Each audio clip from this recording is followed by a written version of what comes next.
Procedures and treatments for gender transitioning, gender reassignment, or gender dysmorphia, and on the use of public money or public assistance to provide those procedures and treatment. The chair recognizes Dr. Oliverson to explain the bill. Thank you, Mr. Speaker. Members, this is Senate Bill 14 is our bill from Friday that protects children under the age of 18 from harmful medical and surgical procedures. Ms. Howard, for what purpose? Would the gentleman yield, please? The gentleman yield for questions. Yes, I will. The gentleman yields. Thank you, Representative Oliverson. We talked about this before to establish legislative intent, so I have a few questions for you, please. Senate Bill 14 applies only to medical procedures and treatment provided to children in the state of Texas. Is that correct? That's right. And gender transitioning and gender reassignment procedures on a child occurring in another state would not be covered by the prohibition in Section 2 of the bill, correct? That's right. So a physician or a practitioner in another state could provide, prescribe, administer, or dispense a medication to a child in another state, and that physician or practitioner would not be subject to discipline as provided for in Section 5 of the bill, correct? That's right. Only Texas physicians. And it's possible that a child who is prescribed a medication in another state that would be a prohibited medication under Senate Bill 14 could travel to Texas for any number of reasons, for example, for vacation or to visit a family member. Is that correct? Absolutely. So let's say that child who is on a medication prescribed by a physician in another state comes to Texas and finds themselves in need of medical care while they are here. Maybe they're in an accident or have acute appendicitis, and they end up being admitted to a hospital for an extended period of time. When a patient is admitted to a hospital and they are on prescription medications, when they go into the hospital, do they continue to take those medications while they are in the hospital? Well, sometimes, Representative, it depends on the medication. In the case of blood thinning medication, if the child was going to have surgery, you would suspend those medications in order to restore normal function to the coagulation cascade. But as a comparative example, on the opposite side of the coin, if we're talking about diabetes and a child has diabetes and takes insulin regularly, you would absolutely continue those medications during the course of treatment. So it just depends on the class of medication. Absolutely. So there is a risk to a patient of stopping prescription medication abruptly sometimes. Is that correct? Oh, yes, absolutely. And it's the doctor taking care of the patient in the hospital that has to weigh those factors in deciding whether to order the continuation of those medications in the hospital, correct? That's right. And that would be the medical standard of care in that case, correct, for the doctor to evaluate the risks and benefits of continuing versus discontinuing medications for a hospitalized patient, correct? That is correct.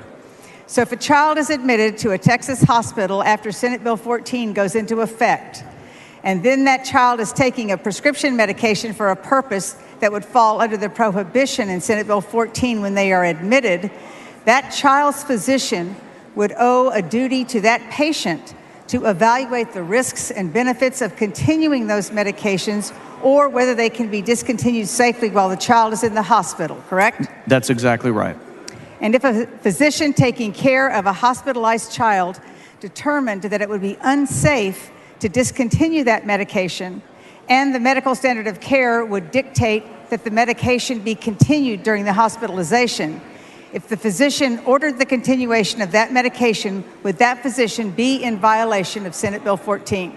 That is not the intent of Senate Bill 14. In those particular situations, again, we spent a fair amount of time discussing this on Friday, but as you know, there is that off-ramp I talked about. And so for children that are on these medications in Texas, being on those medications, you know, in order to stop those medications, it's not something that you would do abruptly. So along the same lines and consistent with what we've said legislatively in other respects, if a child was here visiting on a certain prohibited medication, was intending to return home, I would leave it to the doctor's discretion as to whether that medication should be continued, and I would not consider that to be a violation of Senate Bill 14. And likewise, the hospital pharmacist filling the medication order and the nurse administering it, each on the order of the physician, would not be in violation of Senate Bill 14. Is that correct? That's right. They would all be similarly protected. Thank you very much for that. Mr. Speaker? Ms. Howard, for what I purpose? move that the exchange between myself and Representative Oliverson be reduced to writing and placed in the journal. Members heard the motion. Objecting. Chair has none so ordered. Thank you. Mr. Rosenthal, for what purpose? Would the gentleman yield for a couple of questions? Would the gentleman yield for questions? Yes. The gentleman yields. Thank you so much, Doctor. We've had a lot of conversation about this bill, and I want to address a certain portion that's on page 3, lines 15 to 26. Are you aware that this bill carves out, that section carves out the intersex children? I'm sorry, what lines are you referring to? So let me start out this way by saying that the premise of the bill altogether is because you want to disallow gender assignment surgery on young children. Is that correct? So Part of the bill, a large part of the bill disallows that type of surgery. Yes or no, please? I'm sorry, Representative, I'm not following you. Is it a problem hearing, or you don't understand I'm the not question? understanding your question. I mean, I think you're looking at our section here under exceptions where we're talking about abnormalities of human development and children that are born with chromosomal abnormalities or ambiguous genitalia is the correct medical term. So we're talking about these are commonly referred to as intersex children, non-binary or non-conforming. Yes? I think the medical term is ambiguous genitalia, yes. Very good. Okay, so this bill specifically allows surgery on infants that are born this way. Yeah. Is that true? That's right. That's correcting an abnormality. So if the premise of the action, if the premise of the bill, if the premise of the law that you're forwarding here today on third reading is to disallow gender assignment surgery on small children, why are we carving out this section? Why are we carving out? Because these are genetically verifiable abnormal conditions, Representative, and I think it's a inappropriate comparison and a far cry to say that when we're talking about doing surgeries on someone born with an abnormality that results in an anatomical variant, an abnormality, that's a far cry from doing surgery on somebody with completely normal anatomy. So your characterization of this is an abnormality because it's a relatively small percentage of births. Because in most cases it's So genetically who decides, verifiable. let me ask you this question then. Who decides which gender to assign that infant to as their I would say their infant? DNA helps define that, Representative. You may say that, but No, I mean, I your think medical bill science language says that. specifically points to differences in chromosomal, going with chromosomal differences and assigning according to that. And I can definitely tell you about constituents that I have who are upset about these type of surgeries because it's not perfectly clear in some instances, like case by case, let's say, which gender the child will grow up identifying as. And so the voice that I want to bring to you today is the voice of the ones who have had their gender assigned at infancy and live a lifetime of regret and resentment because those type of surgeries are not reversible and they grew into an identity not consistent. So let me ask you this. Does your bill make an exception for surgeries performed on intersex? Can you tell us what type of surgeries this includes? Like, is it include castration, vasectomy, removal of the uterus, any of those things? So I would just submit to you, Representative, that respectfully that's not the scope of this bill. And so we have an exception for these things here. Bill? There's a section here that provides exceptions for these conditions. I would just say to you that, and I've had similar conversations with other members. I think we had a very well thought out amendment offered by one of our fellow representatives dealing with this issue. And I'm going to tell you exactly what I told her, which is that I respect where you're coming from, but I don't think that's the subject of this bill. I think if you want to file a bill that basically prohibits surgery on intersex children, then that's a separate subject. That's not the subject of this bill. And while I respectfully appreciate your kind and thoughtful response, because we haven't really debated that issue. One moment, right? please. Can I ask the question? This bill specifically allows those kinds of surgeries. So I would say this bill specifically could it not be exempts appropriate to those. remove that section? Just remove the section. This is section 161.703A2, and just replace it with appropriate and medically necessary procedures or treatments. The part where you're calling out the indeterminate, the androgynous or intersex, non-binary, I assert, subjects these children to gender assignment surgery when some will grow up and wish that they could have had a say once they get to the point in their life where they understand what's going on. I think what you'll find in this area is that although there may be circumstances like what you described, the vast majority of these cases are situations where it is much easier for a child to be one gender than the other gender as they grow up. I will give you a classic example. There's a condition referred to as testicular feminization. Have you heard of that? So I'm guessing you haven't. So let me tell you briefly about saying that it should be done on a let me finish my case-by-case basis. I agree here. with. I want to finish my Specifically allowing explanation this for writ you. large So and allowing testicular feminization is a condition where you have a child that's born as a male, but because of an abnormality genetically, they make antibodies to the sex hormones, and so their body never fully develops as a male. So they're born with a blind pouch for female anatomy, an external anatomy as a female, there are different specific cases. They have internal testicles, I believe and so the that what you're reality telling me is that if you we don't should do in this bill surgery be allowing, to remove those testicles, Sir, then you can end I up please with a ask the situation where Members, let's not talk over one another. Let's give I'm each just other trying a to time finish my explanation to your Let's question. give each other a time to finish our thoughts. Thank you.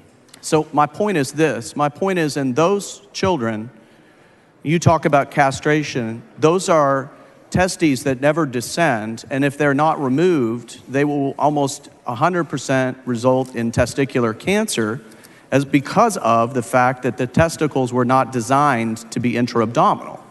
And so that is an example of a kind of surgery you're talking about. So I don't want folks to get the impression that everybody is exactly, 50% between male and female. You're talking about a whole host of conditions. Then you get into conditions could you call like it a spectrum, sir? Could you a call it a spectrum. spectrum? That's right. And so, again, so I believe what you're telling me we are is talking about a these separate cases, bill here, Can I Representative. characterize what you're telling me briefly by saying these cases should be taken on individually because every child is born different? I think they Some are. may have. So for medical reasons, I completely understand.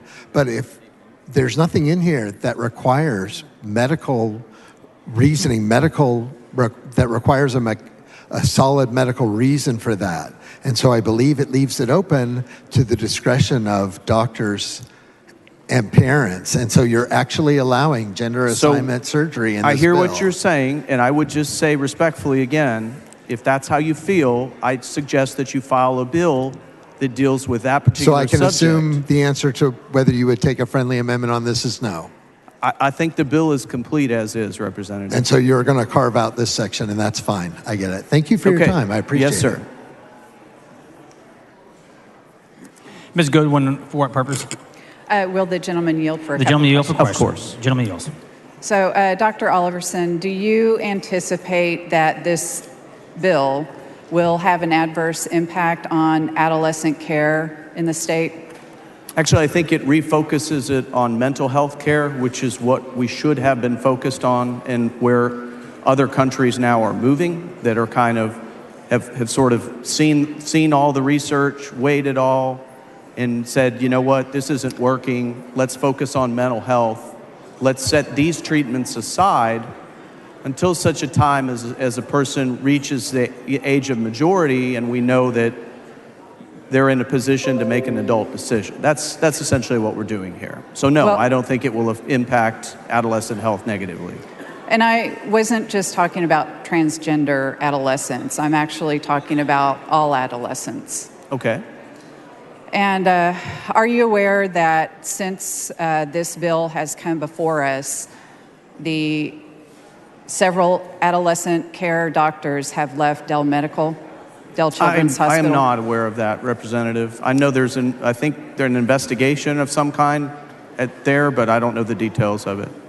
So over the weekend, we got communication from a constituent who has a child has a doctor at Dell Children's, and I'm just going to read part of it. Our pediatrician is no longer with Ascension as of May 5th, but the doctor's photo is still on their website as taking new patients. We were called and told our son was no longer with Ascension and would not be connected to other pediatricians in their network. Now, this is not a transgender child. This is just a child with a concussion that needs a doctor's help. The other issue is that our child, prior medical records were gone from the system. Anyway, she goes on, but... Wow, I think that's a HIPAA violation, actually, to abscond with a patient's medical records. And I'm sure that there will be further investigation into this. I hope so. It's very concerning. I'm extremely concerned about the health care of all adolescents in Texas, with the concern that doctors are facing that, they don't want to get in trouble, and we keep telling them what they can and can't do, and sometimes there are gray areas. I just wanted to express that and hope that perhaps we can do something to address that. I understand your concerns. Trust me, as a licensed physician in the state of Texas, it's very important to be familiar with what the Medical Practice Act says. And so I hear where you're coming from. I appreciate it. Thank you. Mm-hmm. Mr. Speaker, Ms. Flores. will the gentleman yield for a question? The gentleman yield for a question. Of course. Hi, Dr. Oliverson. Last week, when we took this bill up on second reading, I offered an amendment that would take care of the situation that Representative Goodwin just is speaking about doctors feeling concerned or confused about whether or not, and I'm talking about mental health professionals can be confused. And it was a very simple amendment that would clarify completely that it only related to this bill would only relate to doctors that are actually doing surgeries or prescribing medications. Would it not be simple enough to accept that very simple amendment that would try to get rid of some of this confusion? I think it's very clear as it is, Representative. We draw a bright line between medicines and surgeries and mental health for children under the age of 18 experiencing gender dysphoria. That's crystal clear.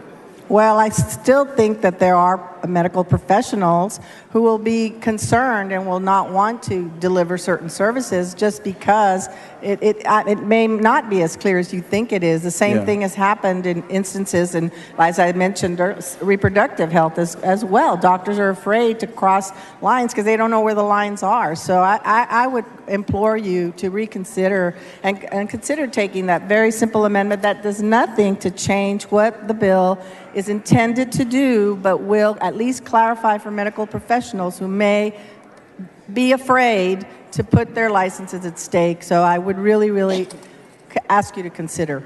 Well, I appreciate you bringing it, and respectfully, I think we're done with amendments, but I do strongly support mental health care, and I do think that for whatever medical professional we're talking about, as long as they're not prescribing or dispensing a prohibited medication or doing surgery on somebody, they'll be protected under this law. Mr. Speaker, I'd like for the conversation between Dr. Oliverson and myself to be put in the record. I think it is already, but I just want to be clear about that. Members of the motion, the objection, chair hears none, so ordered. Thank you, sir. Thank you. Move passage. Oh, Mr. Tallarico, for what purpose? Will the gentleman yield for The gentleman yield for questions. sure. Thank you, Dr. Oliverson. In the bill analysis, it states there are no high-quality long-term studies demonstrating the efficacy and safety of gender modification. Is that correct? I believe that is correct. And in a committee hearing, you stated there is no high-quality scientific evidence that hormone therapies, puberty blockers, or surgery help children overcome gender dysphoria. Does that sound correct? That is what the systematic reviews indicate. So I have an amendment that would sunset this bill if HHSC determines that there are high-quality long-term studies demonstrating the efficacy and safety of this health care. Would you accept this amendment? I would not, Representative, but I think to your point, if that day comes, then I think it's time to file, excuse me, I'm sorry. We can certainly file a bill, and I'd be happy to work with you on it if the evidence points in that direction, but I don't believe that it will. So if the entire justification of this bill is that the science is not settled, why would we not sunset the bill if the science is settled? I mean, respectfully, Representative, we pass bills all the time without sunsetting them because we know we can always come back as a legislature and we can change the law. And Gentleman's so time's expired. I would just say to you, Mr. Speaker, Mr. Tallarico, for what purpose? I'd like to move to extend the gentleman's time. Members, you heard the motion. Objection? There is objection. Division vote. Vote yes to extend the time. Vote nay to not extend the time.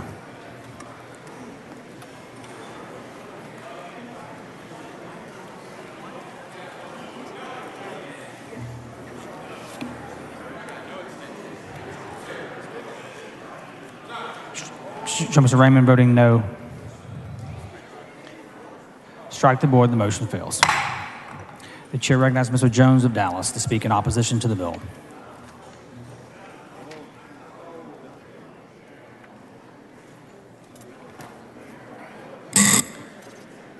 Members, I think we can agree that we become public servants because we want to help people, to address issues impacting our community, and to make Texas a better place for the next generation of Texans here and now.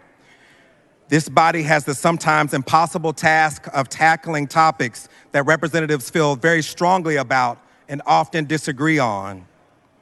Today, we are debating whether we can trust parents to decide what health care is right for their children and risk setting a dangerous precedent that the Texas government will step in and dictate the choices and lives of Texans simply because we haven't taken the time to understand them or we disagree with their decision. As this bill has moved, we have heard from the voices of thousands of people across Texas who oppose this legislation. In fact, as a member of the Public Health Committee, we heard during the committee over 3,014 people formally register a position. The overwhelming majority, 2,900, oppose this bill. Building to this day, thousands more continue to share their opposition to this bill.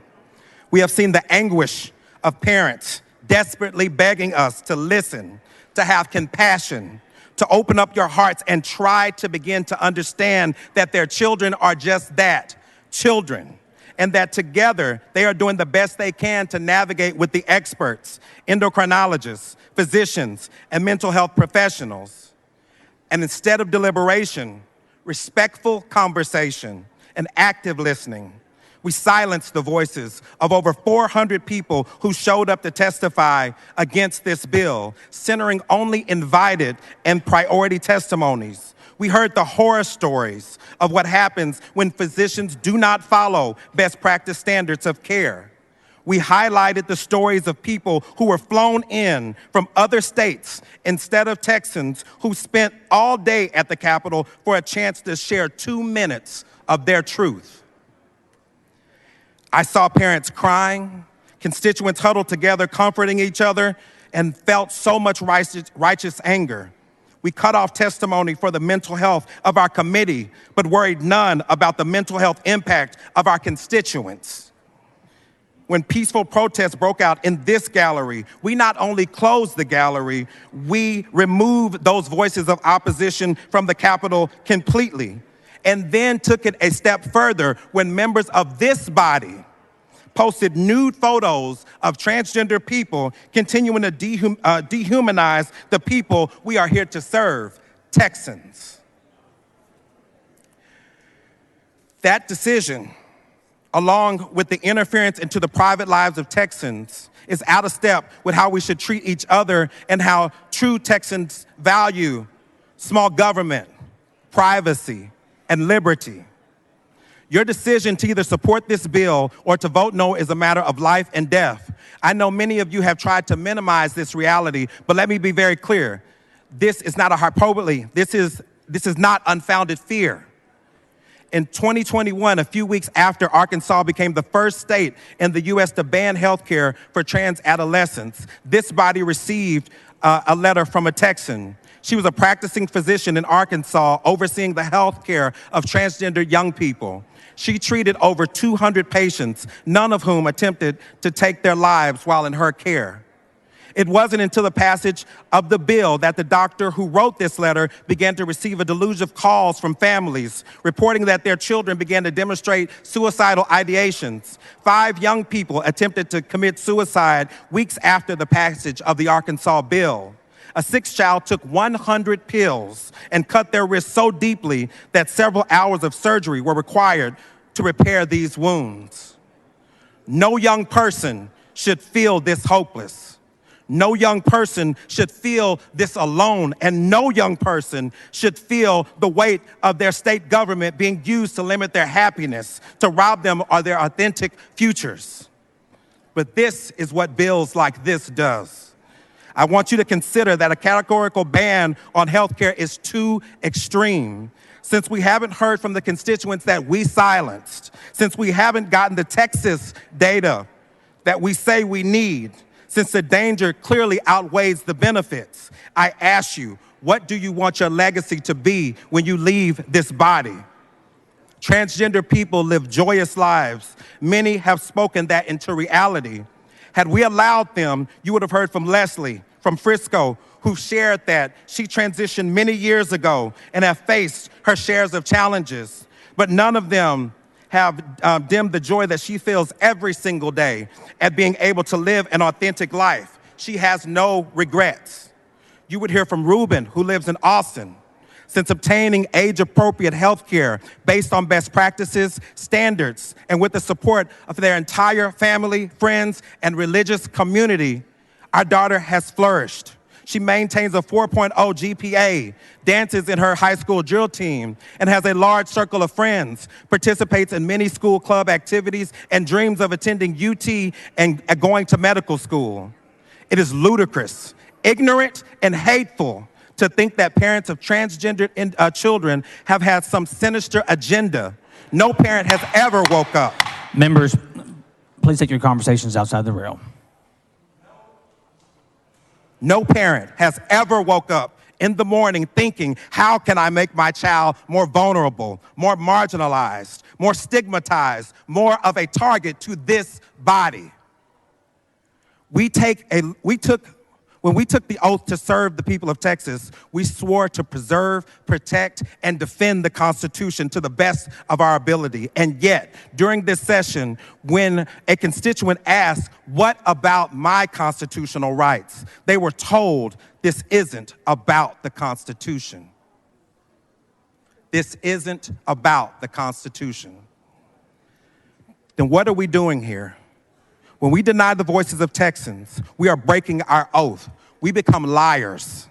We become the problem, and we put people in harm's way. Today, I urge this body to remember what you swore to do, to remember what inspired you to service, and to remove the blinders of disinformation and hate. We must do better, not just for Texans, but for humanity. Please vote no on this bill. The chair recognizes Ms. Weiner to speak in opposition to the bill. Mr. Manuel, for what purpose? Mr. Speaker, can I make a request to have all of the comments on SB14 today for third reading reduced to writing and placed in the journal? Members of the motion, objection, chair has none so ordered. The chair recognizes Ms. Weiner in opposition to the bill. Mr. Speaker, members, I live in and represent the Dripping Springs Independent School District. And in 2017, when I joined that community, they were in the middle of a very heated conversation around one third-grade girl and which bathroom she was allowed to use. I watched the Dripping Springs community, which is about 60% Republican, wrap their arms around that family and that little girl keep her identity protected, keep her name out of the newspaper, and make sure that that school board supported her being able to use the bathroom of the gender that every single one of her friends knew her as. I watched that conservative-leaning community protect her and protect her vigorously. Local advocates formed a group called One Tiger, Many Stripes after the tiger mascot, and it's something that gave me so much faith in my community to watch them refuse to let that one third grader become just a talking point, just a linchpin for a culture war in their community. Members, that little girl and her family don't live in Texas anymore. They left last year. They moved to a state that's more supportive of trans children. And that's a pattern we are seeing right now over and over and over again. When I was a little girl, I was real close with my dad. I was his oldest. And what he would always tell me whenever I was having a hard time is he'd say, "Erin, I would walk across Texas for you." And there would be various embellishments of that. You know, I would walk across Texas in 110-degree heat across burning sand for you. I would walk across Texas barefoot over broken glass for you. But that was always the pattern. That was how my dad told me he would do anything if it would protect me. Members, what Texas families are having to do right now to protect their children isn't walk across Texas, it's walk out of Texas. We have family after family who love Texas, many of whom are multi-generational Texas families, reaching the conclusion that they can't safely raise their kids here because of our actions in this body. I want you to let that sit with you. People are leaving this state because our actions are making it impossible for them to do what they believe is best for their children. I want to take a moment and just address any young people who are watching today who are transgender or questioning their gender identity. You are beautiful. You are loved. You are valued. You alone are you, and the world is better because you are here. There are legislators on this floor, advocates in the gallery, and people all around this state who will keep fighting until Texas, all of Texas, celebrates you and everything that makes you unique the way we do. Members, there are people walking out of our state today. People who love Texas. People who sing along to Deep in the Heart of Texas and Texas, Our Texas, every time they come on, who are having to make a terrible choice. Don't make them choose. Don't make these families walk out of Texas. Vote no.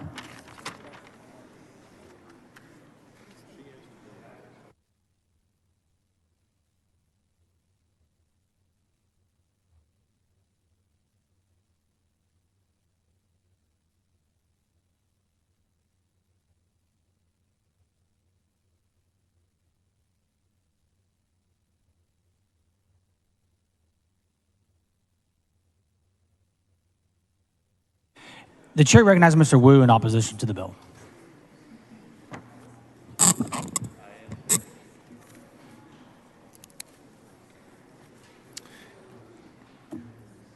Members, you know, we all get asked that question in interviews as a little softball question of, why do you do this? Why are you here? Why did you run? What makes you stay despite the kind of crazy hours, the frustration, the hair pulling, sometimes the backstabbing? Why do you continue to do this? And we all have sort of like our pat answer that we give. Oh, this is about service and this is about that. You know what answer I really want to give? The answer I really want to give is, I hate bullies. I hate bullies because when I was little, I got bullied relentlessly. See, I'm kind of a tall, big guy right now, but When I was a teenager, when I was a preteen, I was this weird, skinny, short, little Asian kid that maybe to some people looked a little effeminate. Some other people looked like an easy target. But definitely I looked like somebody who couldn't fight back. And so I got my ass kicked on a weekly and sometimes on a daily basis. It happened so many times, I don't even have the ability to separate out all the times when people I didn't even know would just knock me down, would kick me, would punch me. The only one occasion that I actually can recall that was clear to me, that I can recall it because it was separate, was begging them, please stop kicking me in the face. You can kick me anywhere else you want, you can take my stuff, but please stop kicking me in the face, because I would have to explain that to my mom. And I tried to hide it from my parents for a long time. I hid it fairly well, saying that, oh no, I was playing in PE and I got roughed up. I was trying to play football, or I was trying to play basketball, or I fell down. Until the day my mom pulled up to pick me up, and these two much bigger guys were just whipping my ass. I was just on the ground, curled up, and just getting kicked. And my mom saw it. And she asked me, why were they doing that to you? And I said, I have no idea. I don't know who they are. They just came to me and started kicking me.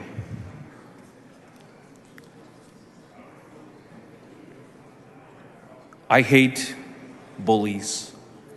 I hate when we pick on people who cannot defend themselves. I hate when we go after communities that do not have political power and have no voice and do not have the ability to speak up and demand their rights. To me, this legislation is that type of bullying. And I'm not even talking to the members here anymore, because there's no point. I'm talking to the people who are out there, the good people who are watching this, who are standing by, watching this happen. And we've come to this body already and said, look, there is overwhelming medical evidence, there is medical opinion from up and down the spectrum who say that providing gender-affirming care in some form or fashion is the right thing to do. We've told you that the American Academy of Child and Adolescent Psychiatry has agreed to this. The American Academy of Pediatrics has agreed to this. The American Medical Association, and any number of hundreds of groups in every state in the nation has written in, has called in, has testified to not take away this type of care for young people. Now, there is some disagreement about what is the right form of care, but everyone agrees that there should be some amount of care in this range that this bill will ban, that should be allowed.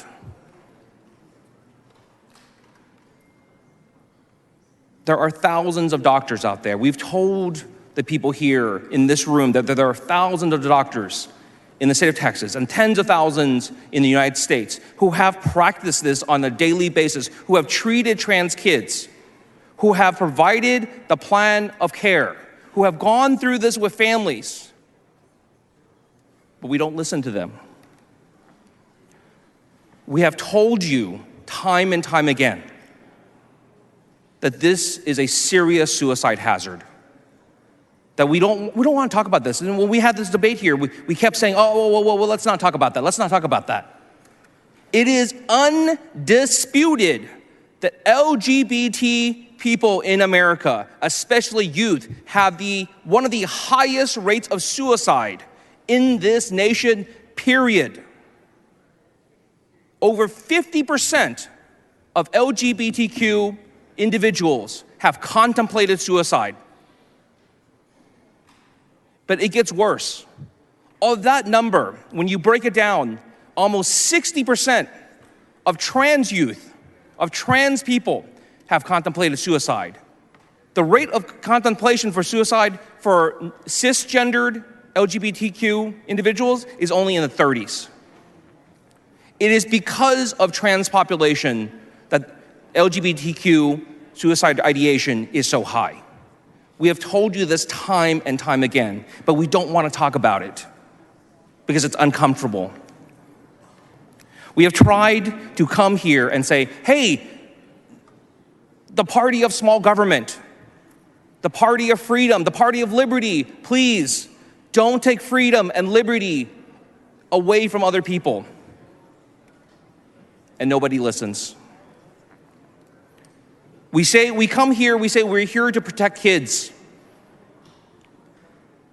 But we very carefully ignore the kids themselves who have come to this body, come to this membership and say, we don't want your protection, we don't want your help. And we don't listen to the families who have come here and say, we understand your concern, but we were happy to make our own choices, to listen to our own doctors, to listen to our own psychiatrists and counselors, and make our own choices. This body doesn't care. We've even argued with them, hey, if you really want to protect kids, maybe we should have more kids vaccinated. This body, no. He said, well, if we really want to protect kids and save their lives, maybe we should work on gun control. Nah. If we really wanted to protect kids and save lives, maybe we should expand Medicaid and make sure there's more families covered under health care. Nah. You think this is the first time that this body has chosen a group, picked out a group to make them into the monsters? To pick out a group to discriminate against? To pick out a group and say, we will come after you? Now, I've been here long enough. We do this all the time. In the past, we did it to Muslim Americans because they were really scary. And we passed laws against them. Then we had refugees. Say, oh, they're really scary. We passed laws against them. And here we are in 2023. And at last, we try to appeal to the morality, to the goodness of this group. We say people who pride themselves on being Christian, we say some of the last words of Jesus were to say, however you treat the very least of my brothers and sisters, you do to me. I can think of few people who are the least in our society than the trans youth and the trans individuals of our state. People who are shunned, people who are ridiculed, people who are discriminated against every single day, even without this body. But it doesn't matter. My appeal is not to the people in this room, because everyone's going to do what they think is necessary for politics. My appeal is the people out there. My appeal is the good people who are sitting by and watching this happen day after day, watching this community get kicked, watching this community get punched, watching this community get stomped. At some point, it falls upon others who are standing by to say, no, that's enough. That is enough. Stop kicking, stop punching. And as someone who is not trans, who's not LGBT, but who understands what it means to be harassed and kicked and punched for being nothing other than myself, somebody has to be out there to say, stop.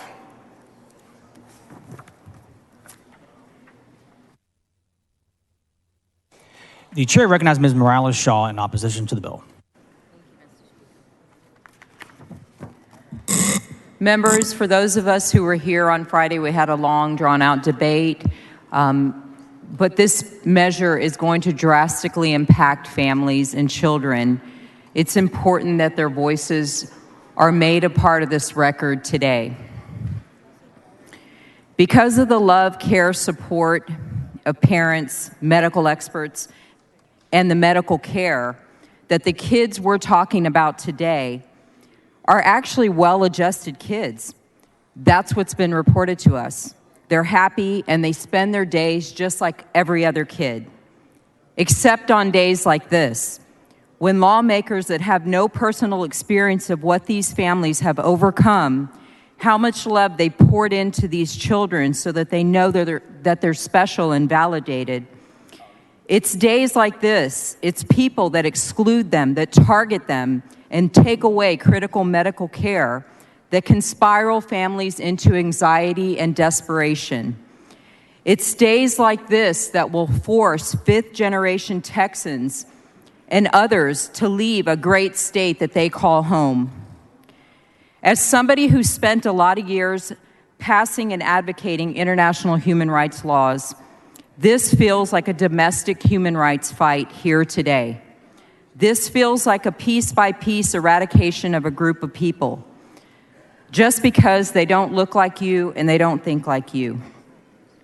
When we look back on history, there's a lot of shameful periods of similar eradication of people because they didn't look like us or think like us. We look back on that now with shame and embarrassment, or sometimes we don't like to look back at that at all. In fact, we like to eradicate that too. There's nothing more precious than a person's freedom and liberty to be who they are, not who we tell them to be.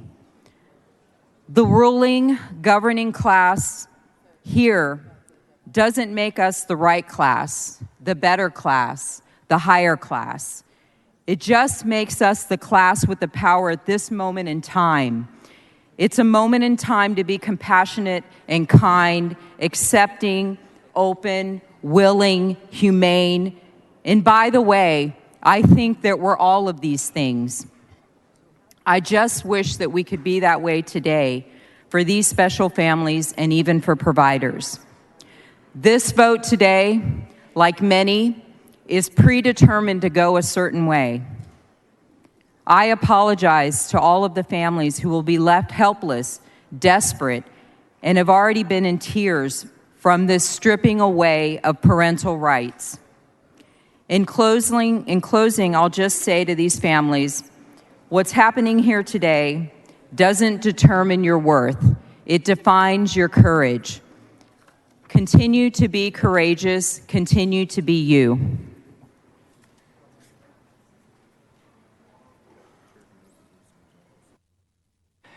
The chair recognizes Ms. Gonzalez of Dallas in opposition to the bill.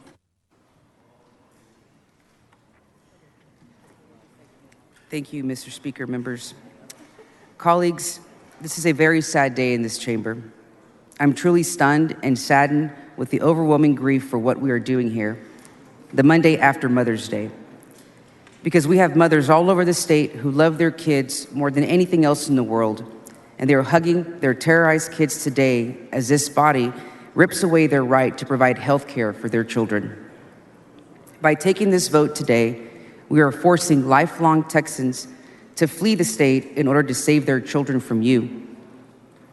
What has Texas become?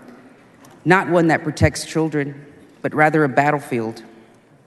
One that stands idly by while our kids continue to be harmed by the very laws this body chooses to pass or those it chooses to ignore. We stand by and do nothing, a state where no child is safe. But stop fooling yourselves. This body does not pass laws to protect children. Why? Because politics continues to outweigh the lives we swore to represent and protect. But make no mistake, SB14 will harm children. Whether some of you choose to ignore that now or ignore that later. In fact, it already has. We heard in testimony during committee from a sibling of a trans child who has already attempted suicide because their care was shut down after a previous executive order. And we know that several other children have taken their lives already because their care was cut off by the chilling effect previous actions by state leaders. All of it is couched in vain politics to protect the very little Texans claim to be considered when taking the dangerous and uncompassionate vote that many of you will take today. This is wrong. When did we as a state abandon our moral duty to protect every child? When did politics rise above truth, our duty, our responsibility, and honor? When did Texas decide it would leave a trail of dead children's bodies all over the state? A state where a parent who did not choose to love their child for who they were when they came out and left them to fend for themselves in foster care, where we know they will further be harmed or at worst die. Members, that's child abuse. Children whose parents choose to abandon them because of who they are the ones who need real protection. Yet the families who are targeted by this bill are some of the strongest, loving, and accepting individuals I've ever met in my life. Families that would do anything for each other. That's what a parent's love looks like. But to these families, a parent's love also includes showing up at the Capitol, session after session, and sacrificing everything to make sure their child has the best future they can possibly have, more than most parents have to endure. Members, I know many of you in this chamber are parents. I know you love your children because you bring them to their Capitol. I hear you talking about them on the House floor, and I know that you would do anything to protect them, to make sure they're safe, to make sure they're happy, and that they have access to the health care that they need to survive. It should be no different for the parents of transgender children. These parents deserve the right to fight for their children, to take them to their doctor if they are concerned about gender dysphoria, and get access to the appropriate treatment as determined by their doctor, their family, and their child.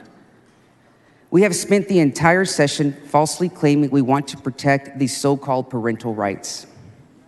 And what this bill will do is take away their right to make decisions that are best for their child. Why is this so-called right only available for some parents but not all? If we want to protect parental rights, we must protect every parent's parental rights, not just those that fall within a certain ideology. Members, I know many of you on the other side of the aisle, whether you will admit it or not, do not want to take this vote today. In fact, many of you have shared with me and others that passing this bill is dangerous and, plainly put, just bad policy. This bill targets a certain Texas families and seeks to destroy their lives by taking away their right to access life-saving health care. As a lifelong Texan, I'm ashamed at the path our great state has taken. And despite the so-called science the author of this bill references to justify this legislation, an American report from top experts at Yale University and the University of Texas Southwestern Medical Center concluded that, quote, the scientific errors and omissions are so extensive that the conclusion is clear. These laws are motivated by bias and crafted to achieve a preordained goal to deny gender-affirming care to transgender youth. Officials in Texas have exaggerated potential harms of gender-affirming care and intentionally painted a warped picture of the scientific evidence that is available. A team of 7 medical and legal experts at Yale University and the University of Texas Southwestern Medical Center wrote in a recent report. Efforts to ban gender-affirming care in Texas rely heavily on poor quality evidence, the report goes on. Scientists need to have a seat at the table, and perhaps most importantly, there must be a penalty for writing fake science into law. The report also continues to say that trans and non-binary youth are facing the fight of their lives to simply exist, and we can't let them stand alone. This is a matter of life and death, the report continued. To that point, one of the author's witnesses, whom he relies on to justify this bill, was from the American College of Pediatrics, a fringe doctors group with only about 600 members.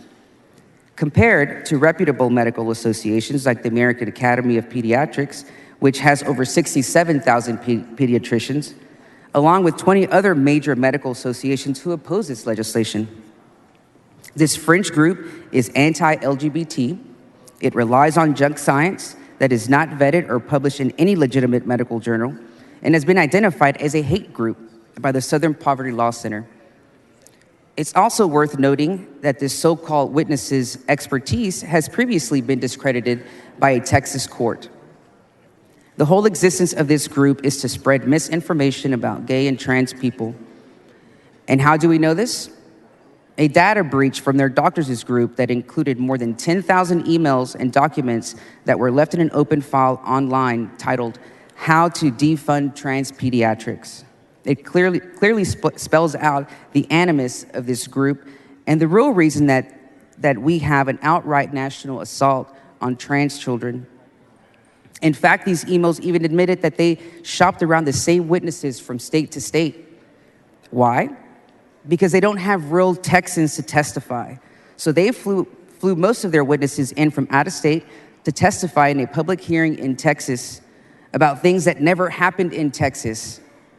When this bill was heard in committee, only 84 people registered in support, while 2,401 Texans registered in opposition. Most people on the invited list to testify in support were from out of state. They did not receive health care in Texas. They were adult when they made their decisions and had absolutely nothing to do with Texas doctors, Texas parents, or Texas children. While over 500 Texans registered in opposition never got the opportunity to testify because they were sent home when testimony was cut off at midnight. We're refusing to hear the stories from real Texans on how this bill will impact their lives is not what a democracy looks like.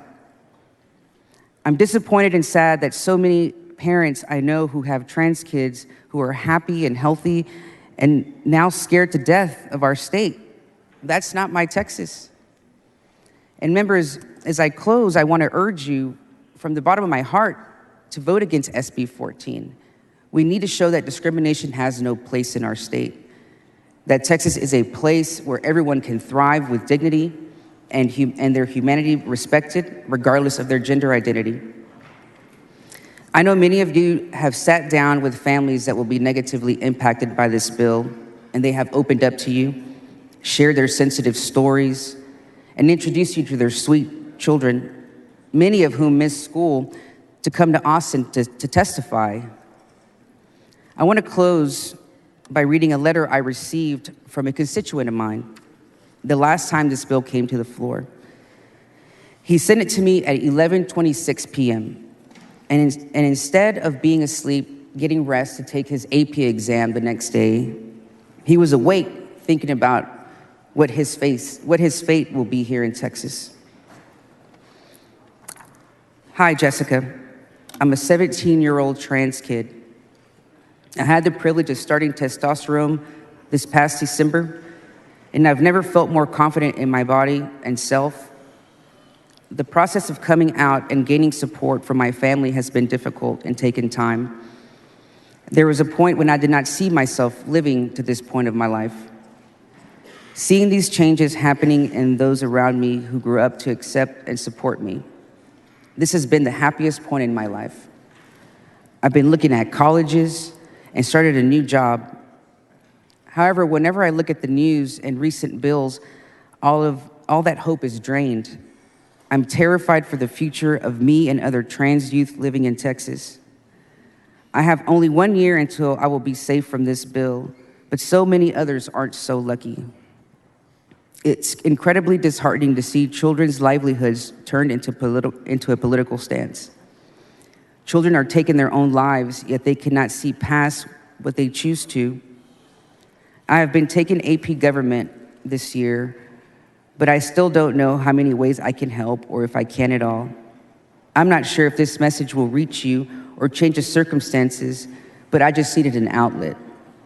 I need to feel that I have done something, even if it's meaningless.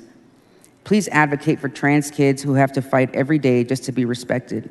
Being trans is not a choice. If it was, and I and many others would have stopped a long time ago. Dysphoria can be crippling, and shutting off these resources is a death sentence for so many. I'm scared and I don't know what the future looks like. Maybe things will keep getting worse for us. I don't understand why my identity and struggles are so infuriating to some. All we want to do is live. Hormones increase the quality of life for so many. They should not be perceived in such a negative light. They saved my life and will be able to save so many more if this bill is not passed. Members, I want you to remember these stories and these faces of these families and these folks who will be affected by this bill, and I encourage you to vote no. Thank you. The chair recognizes Dr. Oliverson to close on the bill. Thank you, Mr. Speaker. Members, and I close. The question occurs on final passage of SB14. This is a record vote. The clerk will ring the bell. Show Dr. Oliverson voting aye, Mr. Toth voting aye, Mr. Holland voting aye. Have all members voted? Have all members voted? There being 87 ayes and 56 nays, SB14 is finally passed.